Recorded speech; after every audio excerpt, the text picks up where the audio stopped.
मथुरा की विरासत को सजाने और संवारने में दो महान विभूतियों का ही बहुत योगदान रहा है। इसमें डॉक्टर रमेश चंद्र शर्मा और फ्रेडरिक सिल्वन ग्राउस।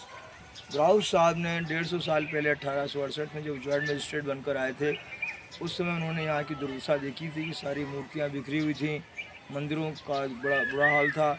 कि जामा मस्जिद जो चौक में है, इसका भी डिमोलिशन हो गया था। 1803 में एक जलजिला आया था मथुरा में, जिसमें बहुत सी इमारतें रह गई थी।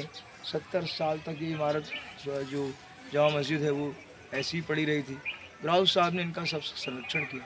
फिर उनको लगा कि एक संग्रहालय की आवश्यकता है, तो उन्होंने 1874 में मथुरा संग्रहालय स्थापित किया। उसके 100 साल बाद 1968 में डॉक्टर रमेश चंद्र शर्मा यहाँ के क्यूरेटर बन के आए और उन्होंने उस सजी हुई संवरी हुई विरासत को विश्व पटल पर स्थापित किया और मथुरा संग्रहालय सारे देश में विश्व में जाना जाने लगा।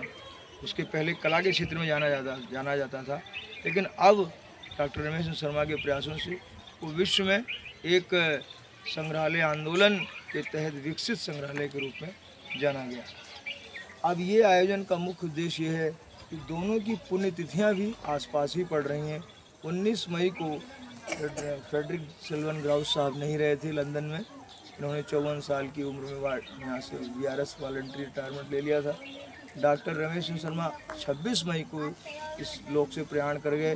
तो इस सप्ताह को हम एक धरोहर अष्टक करके मनाते हैं 2 साल से। ये दूसरा वर्ष है जो हमने इस आयोजन को रखा है और आकाशवाणी से दूसरी और संस्थाओं से भी हम ये गुजारिश है हमारी कि इन दोनों की पुण्यतिथियों को मथुरा की विरासत सप्ताह के रूप में या अष्टक के रूप में उसको मनाया जाए। अब ग्राउस साहब के योगदानों में जैसे श्री रामचरितमानस का अनुवाद है, अंग्रेज़ी में अनुवाद किया था उन्होंने, 1883 में प्रकाशित हुआ था। डॉक्टर रमेश चंद्र शर्मा ने जहाँ की बौद्ध कला जो है उस पर एक बुद्धिस्ट आर्ट ऑफ मथुरा किताब लिखी थी। किताब की दृष्टि से यहाँ समानताएँ स्थापित होती है। पुरातात्विक दृष्टि से दोनों अपने अपने क्षेत्र में महारत हासिल करते थे। पूरे विश्व को मथुरा की कला के विषय में दिग्दर्शन कराने का जो श्रेय रमेश चंद्र शर्मा जी को जाता है। ग्राउस साहब को इस कला को बटोर करके उसके वैश्विक स्वरूप को संवारने के लिए कोई भविष्य में आएगा ऐसा सोच करके जो प्रयास किया था, तो उस सिलसिले में ग्राउस साहब को विश्व स्तर पर जाना जाना चाहिए। और हम भारत सरकार से अपील करते हैं कि ग्राउस साहब की स्मृति में कोई ऐसी संस्था बने